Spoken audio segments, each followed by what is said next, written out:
aspectos bioéticos de la crisis pandémica. Solo comentar que hay un grupo muy importante de comités nacionales de bioética que han estado dando recomendaciones sobre esto, así que puede ser un insumo muy valioso esta conferencia, Nacho. Muchas gracias, Nacho. Entonces, me gustó la posibilidad que pudimos charlar estos minutos previos para conocer de alguna forma la situación de la pandemia en Paraguay, ¿no? Que es de lo más llamativo, ¿no? Porque con menos de 1000 casos, menos de una docena de muertes, yo creo no, Paraguay junto inclusive tiene mejores estándares, mejores indicadores que Uruguay. Son claramente los dos países que en mejor condiciones están. Como decía Quique, algunas cosas quizás son inexplicables, otras cosas tienen que ver con determinadas determinantes y sobre todo que la afectación es en personas jóvenes, por lo cual las formas generales han sido leves, asintomáticas o moderadas, y tienen menos de 20 pacientes internados, ¿no? O sea que, pero de todas formas yo creo que es importante que podamos hablar sobre esto que yo denominé la bioética pandémica, porque a nosotros nos ha venido bien. Esperemos que no tengan una situación hiperendémica ustedes, pero quería compartir con ustedes algunas reflexiones, que ya la tienen ustedes en el documento. Después yo les voy a hacer llegar esta presentación, que no la tienen porque la terminé de ajustar durante el día de hoy. Pero creo que es una oportunidad también, como toda situación, digamos, de crisis, ¿no? Ustedes saben que el 11 de marzo la OMS ya declaró la pandemia.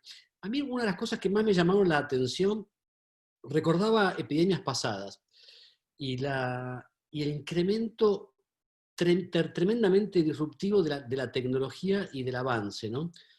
Uno puede decir que esta epidemia ha sido calamitosa, ha crecido terriblemente en todo el mundo, en algunos lugares, como decíamos ayer, ha generado esos estados de mistanasia, ¿no? Como Brasil. Brasil hoy es el país que tiene peores estándares. Inclusive va a tener mayor cantidad de infección, mayor RO y mayor cantidad de muertes que Estados Unidos. Estados Unidos ya prácticamente está rondando los 100.000 muertos. Pero si esto nos hubiese tocado hace 30 años atrás, las consecuencias hubieran sido más calamitosas.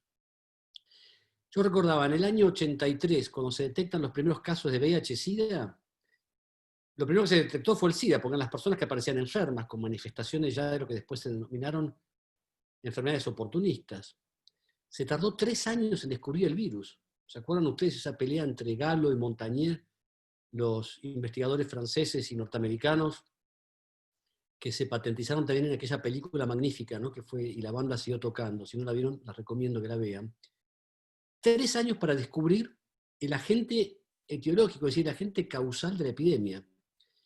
Nosotros aquí tenemos fines de diciembre, enero, los primeros casos de coronavirus, y en menos de un mes ya se detectó el virus, el coronavirus COVID-19 y su secuenciación genética. Y es probable que antes de fin de año quizás exista, como hablábamos antes de ayer, una vacuna o a principios de año una vacuna segura y efectiva y de calidad.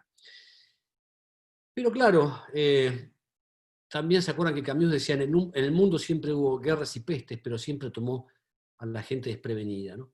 Entonces un poco el recurso que yo quiero compartir con ustedes, esta primera parte, es unas guías que nosotros hicimos, básicamente tomando la experiencia europea y para que no nos pase la experiencia europea, ¿no?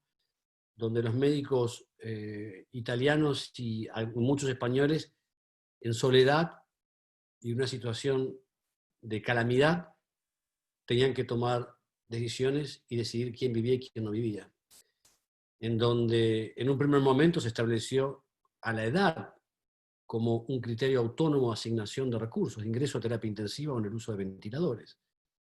Entonces que nosotros, como corrimos con ventaja, desde hace ya 2 meses preparamos estas guías, y lo más importante es simplemente mencionarlas, contarles cuáles fueron los fundamentos y cuál es la situación actual que tenemos nosotros para que nos pueda servir de experiencia y compartirla.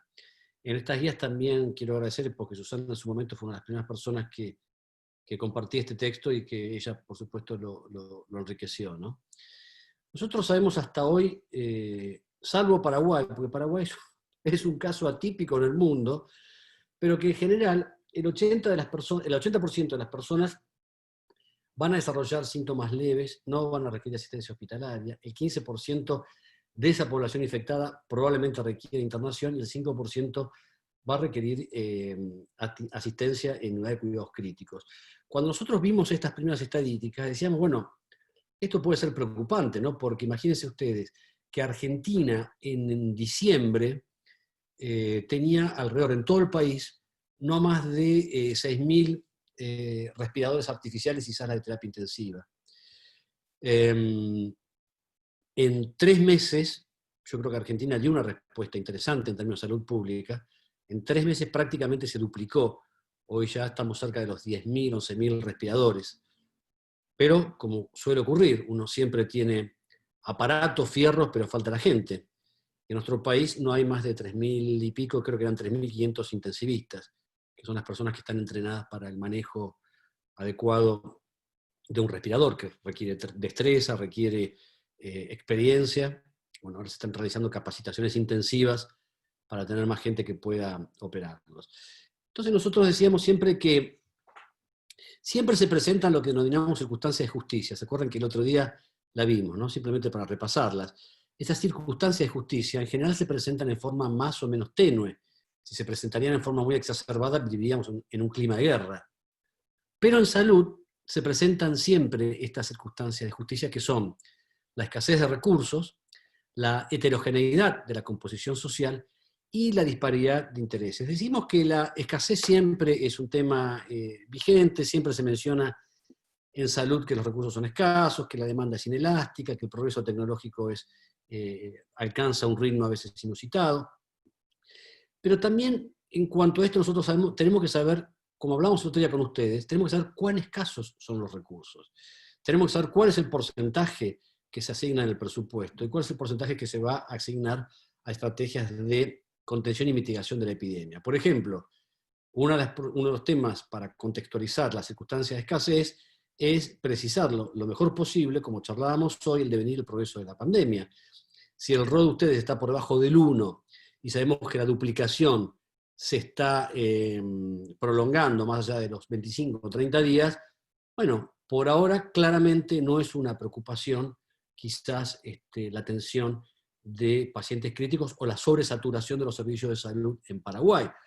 Pero al mismo tiempo, si sabemos que en el Gran Asunción, que en las periferias quizás es donde puede haber más concentración y explosión de casos, ojo con esos focos, porque lo que nos está pasando ahora a nosotros, por ejemplo aquí, en los barrios populares y en algunas situaciones de personas de calle, es que esa explosión de casos provoca también un pico hiperendémico que a veces es muy difícil de contener.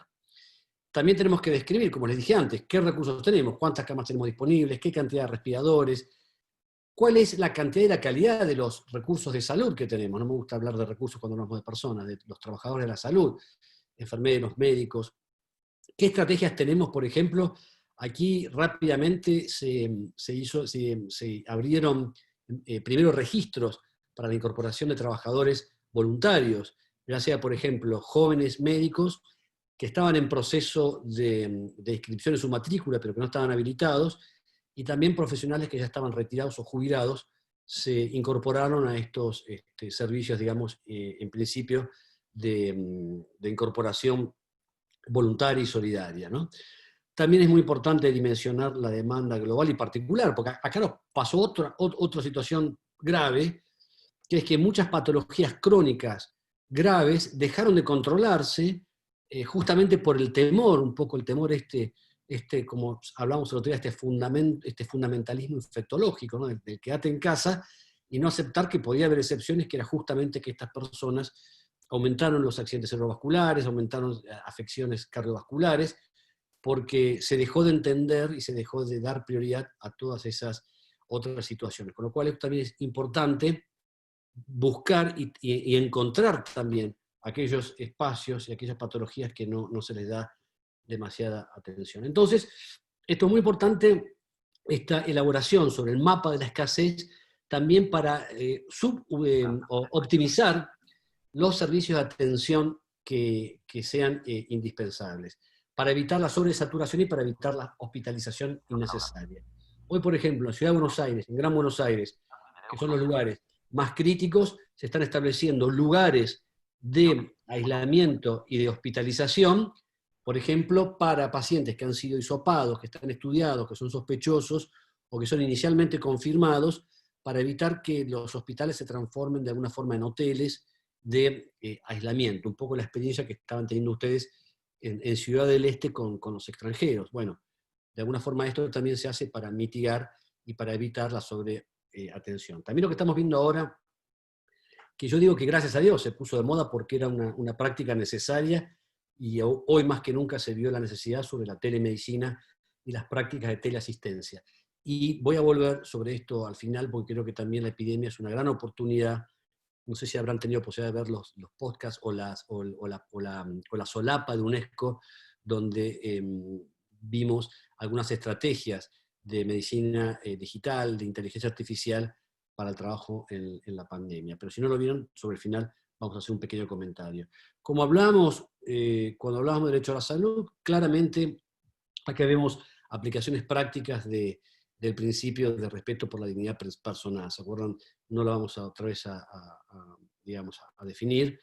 Volvemos a insistir que es un elemento esencial para valorar muchas veces criterios de asignación.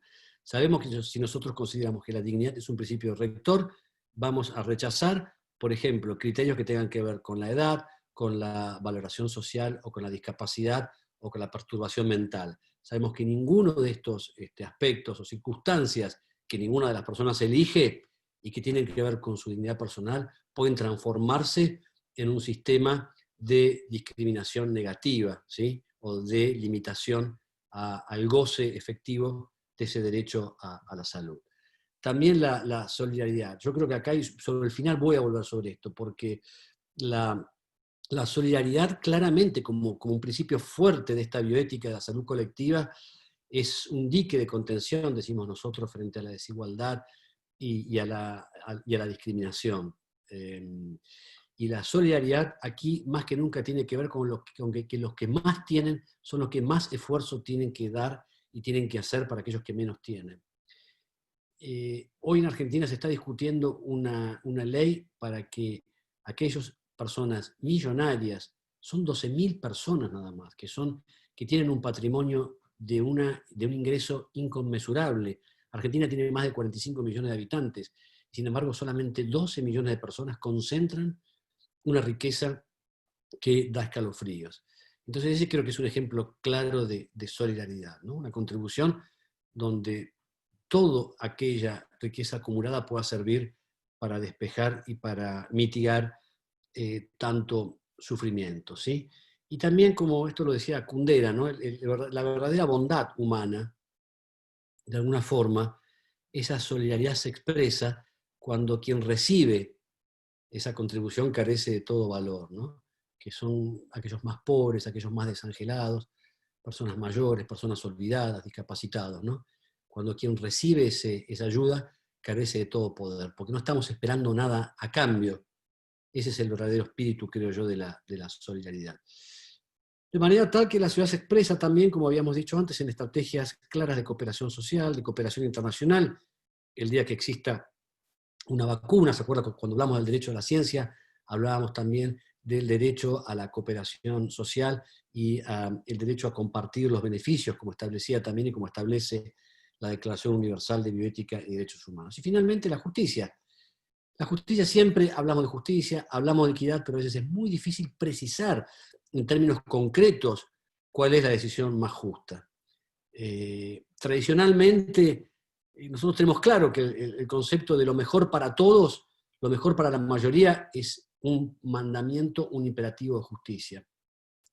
El tema es cómo lo formulamos en la práctica, cómo hacemos que esa declamación de la cual todos estamos convencidos pueda tener una aplicación práctica. Ustedes saben que tradicionalmente se utilizaban lo que se denominaban principios neutrales de los no neutrales, es decir, se atendía, se le daba un respirador al primero que llegaba, se trasplantaba al primero que llegaba. Después, cuando se vio que esto era manifiestamente inequitativo, se comenzaron a usar algunos scores. En primer lugar, los primeros que se usaron eran dos, la edad y el pronóstico. Aquí nosotros hemos visto, y de alguna forma me voy a detener 5 minutos nada más en esto, que es la bioética pandémica asociada a la pobreza, ¿no? Como estrategia de justicia y de equidad. A mí me preocupó lo que me comentaron ustedes y lo que comentaba Marta en cuanto al Gran Asunción, ¿no? Como allí en esos barrios populares es donde está concentrada los casos. Y en nuestro país, lamentablemente, hacia finales del año pasado, la indigencia por ingresos fue más elevada en hogares cuya principal fuente de ingresos era producida por trabajadores informales y marginales. En la pandemia, ustedes saben por las estrategias de la cuarentena y el confinamiento, que ya lleva prácticamente 2 meses, esos laburantes, como decimos nosotros, que eran changuistas, que realizaban tareas de albañilería, con trabajos absolutamente precarizados, venta ambulante, muchos servicios personales, servicios domésticos, lamentablemente quedaron sin trabajo por el confinamiento. Y allí es donde se están viendo hoy en la Argentina, lamentablemente, esas penurias y la explosión de casos. Nosotros decimos, esa ética de la cuarentena, ¿cómo podemos anclar esa ética de la cuarentena en aquel que es pobre? ¿Cómo podemos reclamar a alguien que se quede en casa cuando no tiene una casa, o cuando, como vimos aquí en Barrio Norte, en Retiro, 10 personas viven en espacios de menos de 5 metros cuadrados? ¿Cómo lavarse las manos cuando vemos que muchos líderes ahora de estos barrios, 2 han fallecido, Ramona es una de ellas, cuando han denunciado que no tienen agua? Entonces, cuando lavarse las manos es imposible, cuando lavar las verduras es imposible, claramente todas estas estrategias se transforman en una quimera.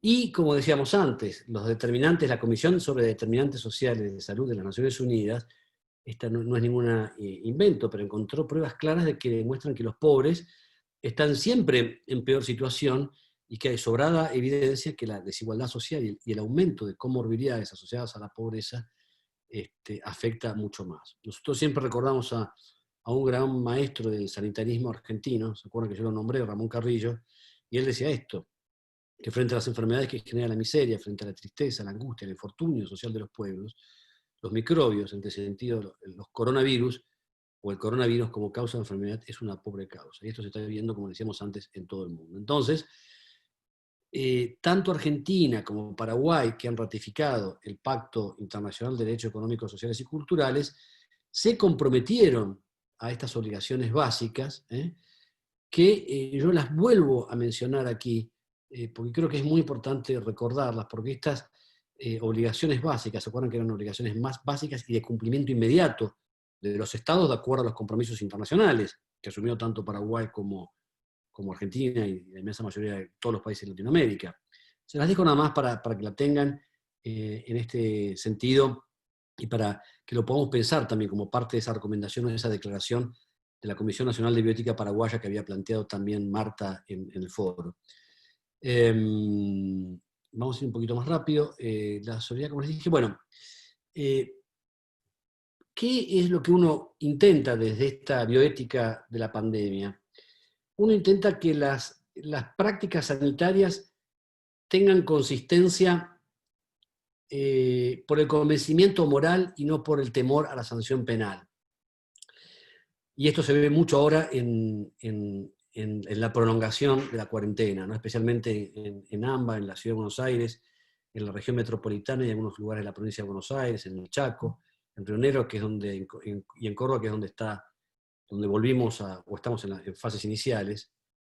Y aquí yo creo que la única forma que está perdurando esto es porque existe, a pesar de que siempre hay, así como hay movimientos antivacunas, también hay movimientos anticuarentenas, promovidos por intereses creados, que ustedes ya se imaginarán cuáles son.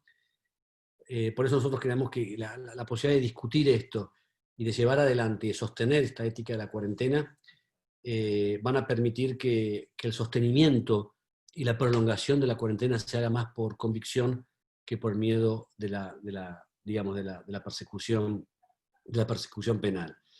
Y otro tema también muy importante, que la epidemia yo creo que una de las grandes lecciones es, yo hablaba con Susana y tengo muchas ganas, inclusive con Víctor, que Víctor, ustedes saben, y tienen la bibliografía sobre ética de la salud pública, Encuentros y Desencuentros, ese artículo tan preciado de Víctor.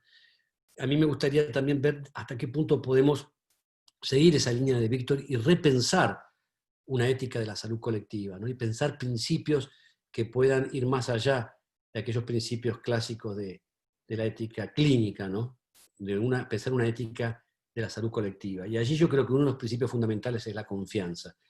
Yo lo poco que he estudiado, he visto poco, Luhmann, hay un autor alemán que ha estudiado, ¿no? Él decía, la confianza es primero un elemento esencial para la vida, él decía, para la vida humana. Imagínense ustedes que sin confianza ninguno de nosotros se podría haber levantado esta mañana de sus camas, ¿no?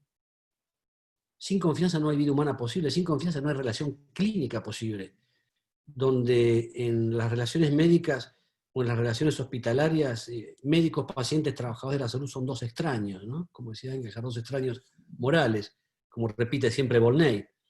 Y allí, frente a esos extraños morales, una de las posibilidades que pueden unirnos es la confianza. Muchas veces se definió a las relaciones de salud, a las relaciones entre los trabajadores y los pacientes como el encuentro entre una conciencia y una confianza, ¿no? Y ahí yo creo que hay mucho terreno para trabajar en este sentido sobre lo que significa la confianza pública. Cómo sostener, cómo construir esa confianza pública que en definitiva va a garantizar también que cualquier práctica sanitaria tenga una permeabilidad, ¿no? y un convencimiento mayor en la comunidad. Nosotros hicimos unas recomendaciones hace poco al Ministerio de Salud, simplemente se las voy a enumerar, básicamente pensando también lo que me decían sobre la preocupación de ustedes en el Gran Asunción. En primer lugar, el tema del testeo. El testeo es muy importante. Nosotros sí tenemos que reconocer un error, es que llegamos tarde a los barrios. Recién ahora se están realizando. Los testeos generales sirven también para concentrar los casos, para aislarlos y para evitar digamos, la dispersión comunitaria. Esto es muy importante tenerlo presente y aquí en la ética del testeo lo que hay que evitar es la caza de brujas. Y entender también la fenomenología de los barrios. Ustedes saben que mucha gente no se quería testear porque cuando se testeaban y estos testeos daban positivos, la gente se las aislaba, se los llevaba a estos lugares de concentración y tenían miedo que les intrusaran las casas, esas casas precarias en donde de alguna forma había mucha inseguridad también en los barrios. Y el aislamiento que se produce, yo creo que siempre hay que tenerlo en cuenta respetando esas prácticas comunitarias, priorizando también el protagonismo de la acción de todos los representantes que trabajan en los barrios, ¿no? Ya sea el cura, nosotros los llamamos los curas villeros, las organizaciones sociales, es decir, que ellos sean los verdaderos protagonistas. Evitar lo que yo llamo el paternalismo epidemiológico, ¿no? El paternalismo sanitario. Es decir, pensar que porque son pobres son portadores de un saber equivocado. Y nada que ver, todo lo contrario, porque si ustedes se fijan, y nosotros nos fijamos ahora mucho, los barrios tienen estrategias de supervisión muy solidarias y de supervivencia muy solidarias y muy inteligentes. Hay que asegurar, uno puede aislar un barrio, pero tiene que asegurar la garantía de bienes básicos. No podemos hablar de aislamiento si faltan comida, agua potable, distribución de alcohol, máscaras de protección y todos los elementos que ustedes ya conocen. El seguimiento de contactos estrechos también es muy importante, evitando siempre y asegurando la confidencialidad de los datos de las personas positivas para evitar esa caza de brujas que muchas veces se da.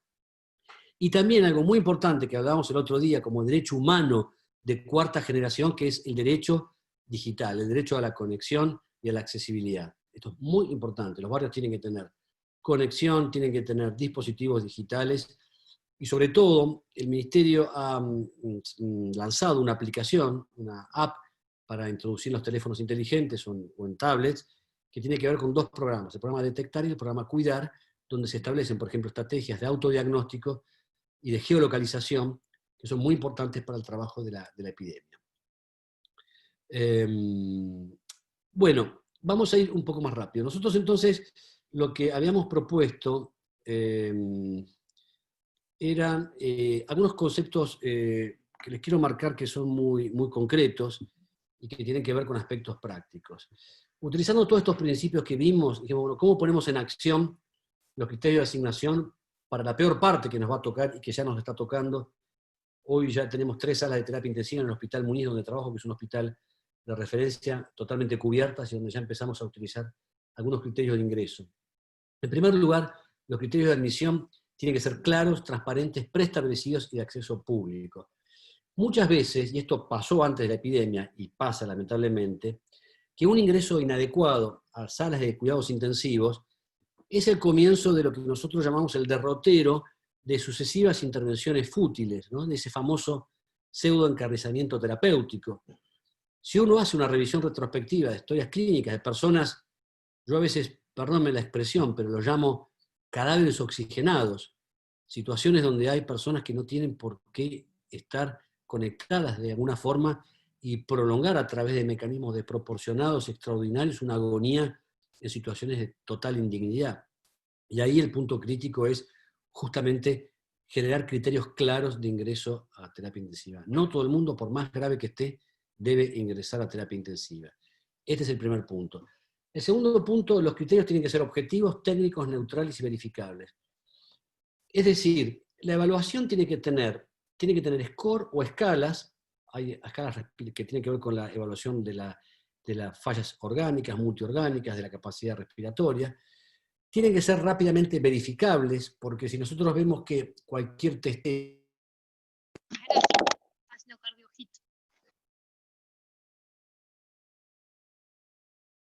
No se escucha. No se escucha. ¿Me escuchan ahora? Ahora sí. Ahora disculpen. sí. Ok. ¿Me escuchan bien?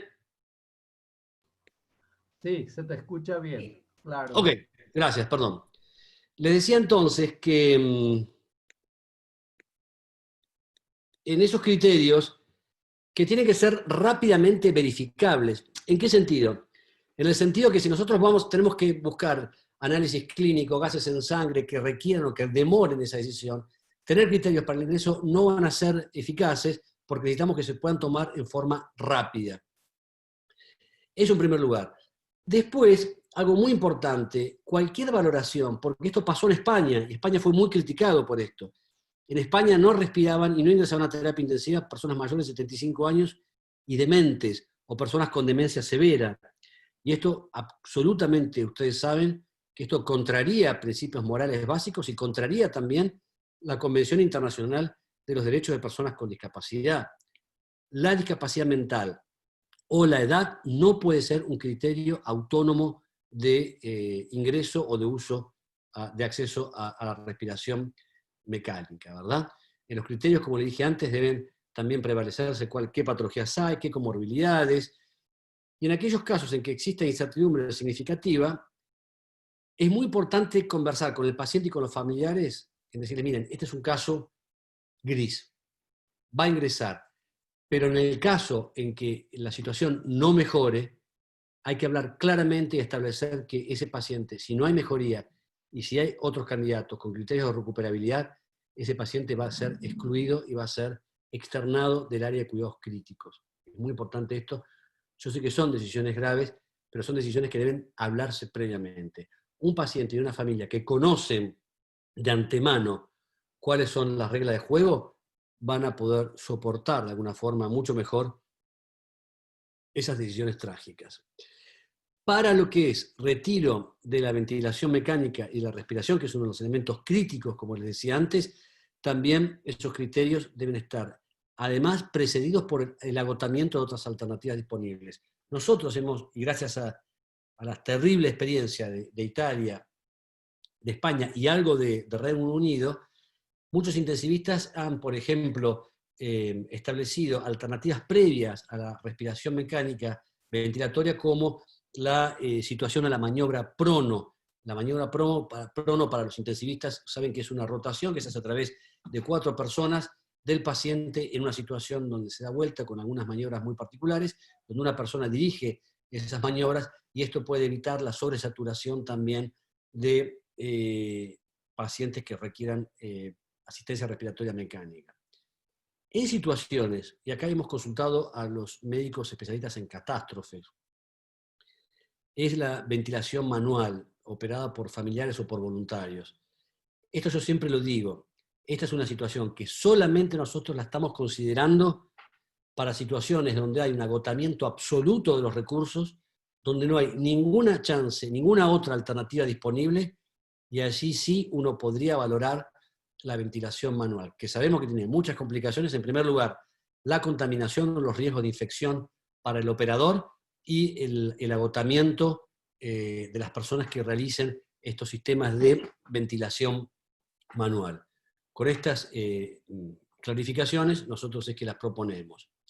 Luego también los criterios de asignación a la respiración mecánica asistida, también decimos que tienen que ser previos, transparentes, preestablecidos y conocidos por todos, seguir, digamos, las mismas pautas que indicábamos antes.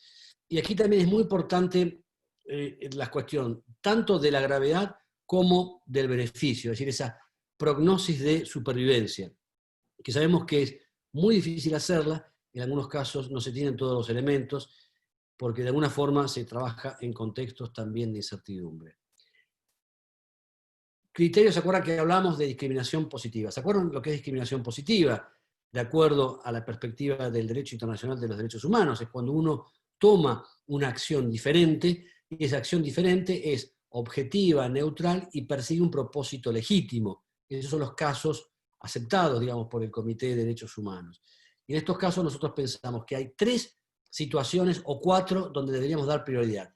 La primera prioridad en el uso del acceso a recursos a los trabajadores de la salud. Esto yo sé que está discutido. Muchos dicen, bueno, si son trabajadores de la salud, ellos en algún punto asumieron el riesgo que significaba atender a pacientes en esas circunstancias. Uno puede decir, bueno, tenés razón, pero hasta ahí. Porque tampoco nadie les exigió que se inmolen o que hagan desde el punto de vista ético, moral, lo que se llama deberes de naturaleza supererogatoria, es decir, que se expongan a un riesgo que inclusive puede atentar contra su propia vida, salvo que alguien voluntariamente lo quiera hacer. Y por otro lado, hay una situación también de justicia conmutativa o restaurativa, en el sentido de que no solamente los trabajadores de la salud, esto va para todos los trabajadores de servicios esenciales, rápidamente, si se recuperan, van a poder volver a trabajar en la mitigación o contención de la pandemia. Otra categoría también es a niños, niñas y adolescentes. Pensamos que son, a pesar de que la prevalencia, como se está viendo también en Paraguay, es baja, por imperio de la Convención Internacional de los Derechos del Niño y por aquel principio del más alto interés del niño, esta priorización creemos que, aunque infrecuente, es necesaria. También tenemos la última categoría de priorización, que es para personas gestantes. Hoy nosotros justamente tenemos 4 mujeres embarazadas, esto es de hoy, fresco, en el hospital, con COVID positivo. Ahí hay 2 o 3 temas interesantes también, que sobre las posibilidades, sabemos muy poco todavía de esto, sobre las posibilidades de transmisión, digamos, vertical del virus, y el problema que tenemos, como les decía antes, la epidemia nos enseña lo peor, pero también lo mejor. Las maternidades se están expulsando, no aceptan, fíjense ustedes, la internación de mujeres embarazadas. Entonces pensamos que para personas gestantes debe haber un sistema de prioridad. Vamos más rápido porque no llegamos. El grupo de triage. También es muy importante que el grupo de triage, que son personas que no integran el grupo de trabajadores, que son los que tienen que ejecutar, es decir, los intensivistas, kinesiólogos que están, digamos, en el frente, grupo de triage deberían ser aquellos que puedan tomar la decisión y recomendar a estas personas que están en las unidades de cuidados críticos cuáles serían las mejores decisiones posibles para tomar. Porque esto va a aliviar, como les dije antes, este agobio moral que sintieron muchos trabajadores de la salud. ¿Qué pasa? Que esta también es una pregunta frecuente desde la ética. Tenemos 2 competidores por ese recurso escaso, por ese respirador, y los 2 tienen las mismas características en cuanto a la gravedad de la enfermedad y en cuanto a esa prognosis de recuperabilidad. ¿Cuál es la respuesta ética en esos casos? La única respuesta ética que tenemos para esos casos, lamentablemente, es el azar, es decir, la lotería. Si los 2 candidatos compiten en todos los scores de los cuales estuvimos hablando, allí la asignación aleatorizada, al azar, tirar la moneda es lamentablemente, quizás esto suene un poco duro, pero es la única alternativa moralmente disponible. Esta pandemia también, hay un sesgo en la pandemia, un sesgo pandémico que es que nos preocupamos mucho, y está bien que así sea, por aquellos que van a sobrevivir, por dar instrumentos a aquellos que puedan tener criterios de recuperabilidad, pero quizás pensamos poco en los que se van a morir. Y sabemos que hay mucha gente que ya se murió, que se está muriendo y que va a morir como consecuencia de la infección por COVID-19. Y de ahí que sea muy importante hoy revitalizar, siempre nos acordamos tarde, ¿no? Pero bueno, no deja de ser una oportunidad, de los servicios de cuidados paliativos, atención paliativa, que nos ayuden a humanizar los contextos del morir y del cuidado.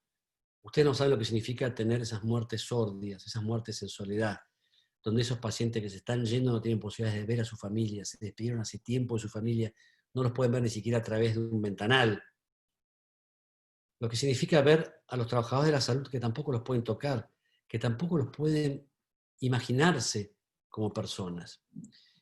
Hoy nosotros, para humanizar los cuidados, por ejemplo, estamos poniendo fotos de los enfermeros, de los trabajadores de la salud, fotos en los camisolines, fotos para que puedan ver ese rostro que está oculto por las antiparras, los protectores N95, por las cofias donde se ven astronautas. Y también estamos estableciendo un sistema de voluntariado para que todos los pacientes puedan tener dispositivos digitales para que puedan tener alguna comunicación, aunque sea virtual, con sus familias. Comités de ética también, pensamos que es fundamental el trabajo de los comités de bioética. Y yo creo que ustedes como Comisión Nacional me parece que estaría muy bien si podemos pensar y reflexionar sobre esto y recomendar a las autoridades la necesidad de que exista un trabajo efectivo de bioética en la emergencia.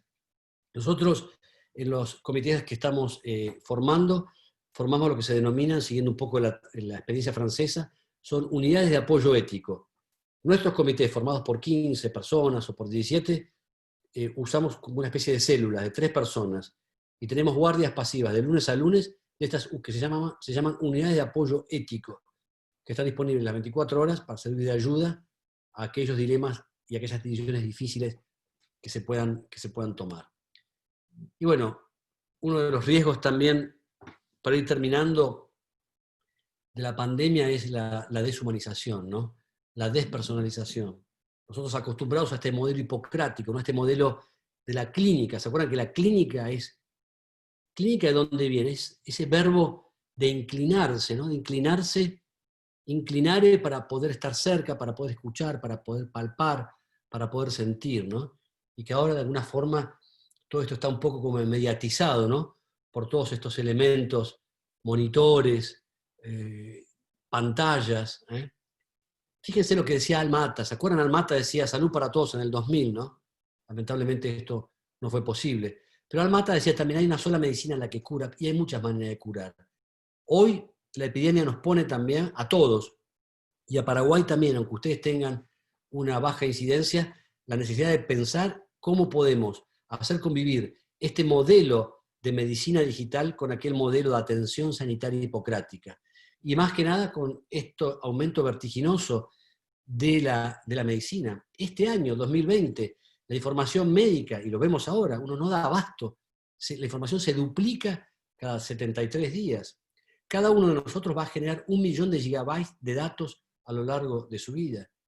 ¿Quién de nosotros va a poder estar actualizado con todo este volumen de datos? ¿Y cuál es otro de los riesgos que nos presentan esta digitalización de la medicina? Cuando una pantalla como la que yo tengo ahora, que me impide verle la cara a ustedes, cuando un dispositivo se transforme en omnipresente, es decir, cuando reemplace, yo creo que nunca, esperemos que nunca, reemplace a las relaciones humanas reales. Esta es una frase que la dijo, después les digo quién la dijo, pero a mí me encanta repetirla siempre, porque creo que es una apuesta a que la pandemia no nos deshumanice, a que lo digital no reemplace a lo humano. Fíjense este pensador lo que dice. Cuando estos aparatos se convierten en omnipresentes, impiden una forma de vivir sabiamente, de pensar en profundidad, de amar con generosidad. Y esto también invalida esa forma de esa sabiduría que uno puede pensar a través de la reflexión crítica, del diálogo, del encuentro generoso. Y algo que en salud y en bioética es fundamental, tener ese contacto directo con el otro, sentir ese temblor, esa experiencia que te hace ver esa complejidad existencial que está enfrente del otro. Mi viejo, que para mí fue una persona muy querida, él siempre definía la ética de una forma muy simple pero muy profunda. Él decía, ética es el otro. Esto lo dijo el Papa Francisco. Discúlpenme la referencia, esto es más allá de lo que podamos creer o no creer, pero esta es una alerta muy importante. Y otro de los riesgos que también estamos viendo nosotros hoy es la precarización laboral. Hoy, por esta suerte de medicina digital, a muchos médicos que están atendiendo a pacientes en contextos de epidemia, se le paga el equivalente a una consulta presencial, 3 consultas digitales. Entonces, que esto no sea una excusa para precarizar, y yo lo denuncié públicamente, es una suerte de uberización. Yo creo que hay Uber, ¿no? En Paraguay.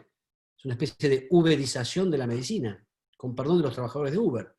Pero esto también es algo sobre lo que tenemos que estar alertas. Y para terminar, ir terminando, recordar esto siempre, porque para la bioética es muy importante saber que la medicina es la más científica de las humanidades y la más humana de las ciencias. Por eso la inteligencia artificial no va a poder reemplazar nunca algunas habilidades humanas. Y una de las habilidades humanas más importantes, aquí les dejo, voy un poco más rápido porque ya no vamos a terminar. Una de las habilidades es la compasión, la bioética compasiva, la atención médica compasiva. ¿Qué es la bioética compasiva? ¿Qué es tener compasión? Compasión primero no es lástima.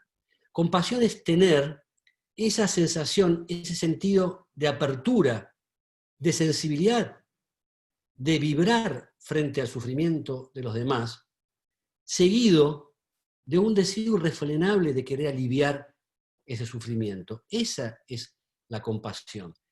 Creer en el valor de la palabra también. ¿Se acuerdan lo que decía el centurión?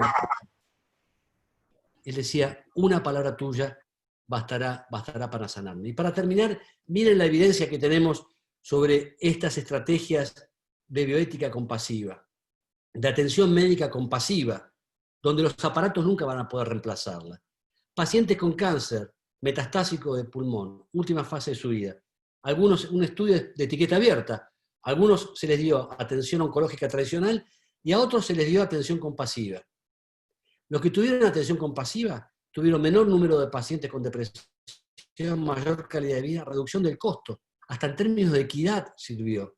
Utilizaron mejor los recursos y hubo un aumento de la supervivencia. Contacto físico, el contacto físico es fundamental. Contacto físico es poder palpar con una mano, poner una mano en el hombro. Contacto físico también es poder mirarte a los ojos y no mirar una pantalla. Los pacientes que tuvieron, fíjense estos estudios, aquellos pacientes que tuvieron, que los médicos y las médicas lo tocaron, sintieron que el tiempo de la entrevista duró el doble. Imagínense qué potente sigue siendo, gracias a Dios, la presencia, el valor de la presencia. Y esto no solamente para los pacientes, sino para el equipo de salud. Los equipos de salud, y esto está estudiado desde hace 20 años, que utilizan estrategias de bioética compasiva, tuvieron menos estrés, menos cansancio y menor riesgo de burnout. Entonces, yo creo que hay que volver a los clásicos, una especie de referencia aristotélica, el justo medio, ni tecnofobia ni tecnolatría. Ser amos de la tecnología y no sus esclavos, ¿sí? Y justamente, la solidaridad es la expresión máxima de la compasión. En tiempo de pandemia, no es la mejor opción, es la única opción que tenemos. Esta pandemia, como bien saben ustedes, en menor medida Paraguay que Argentina y que otros países, lamentablemente, es una tragedia, pero también una oportunidad. Como les decía antes y como nos enseñaba Camus en La peste. Siempre hubo guerras y pestes, pero siempre nos tomaron desprevenidos. Yo lo que espero y lo que aspiro y que quiero compartir con ustedes es que la próxima pandemia no nos agarre desprevenidos, que nos enseñe que precisamos una salud pública robusta, universal, solidaria, justa y equitativa, y que por sobre todas las cosas convencernos de que nadie se salva solo. Aguillé, Roja y Hu, Y quiero terminar un segundo, si ustedes me lo permiten, es un minuto nada más. Quiero compartir con ustedes una historia que a mí me estremeció mucho, que es una historia que dura 1 minuto 20. ¿Tengo tiempo de pasarla? Es 1 minuto 20 nada más. Y es una historia real que le pasó a mi papá hace 60 años y que creo que es muy oportuna tenerla ahora presente para retomar y resignificar el valor de la palabra, ¿no? Y de la presencia. Voy a ver si puedo compartir, si me dan un minutito nada más.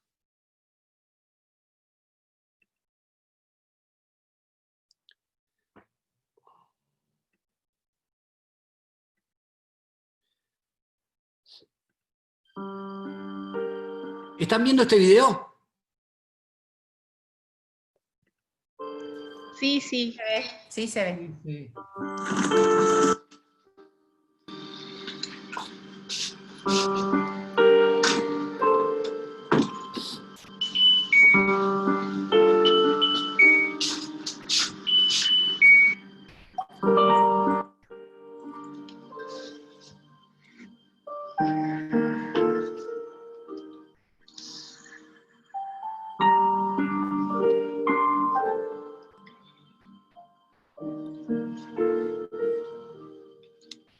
Buenas noches, doctora. Buenas noches. Por favor, ¿me puede tomar el pulso? No, pero su pulso es normal, ¿eh? Está con 84. Está bien. Comprendo, pero de todos modos, ¿me puede tomar el pulso, por favor? No se preocupe, abuela. Estos aparatos son muy confiables y usted está bien, está bien. ¿Sabe lo que pasa? Hace 3 días que estoy acá y nadie me toca.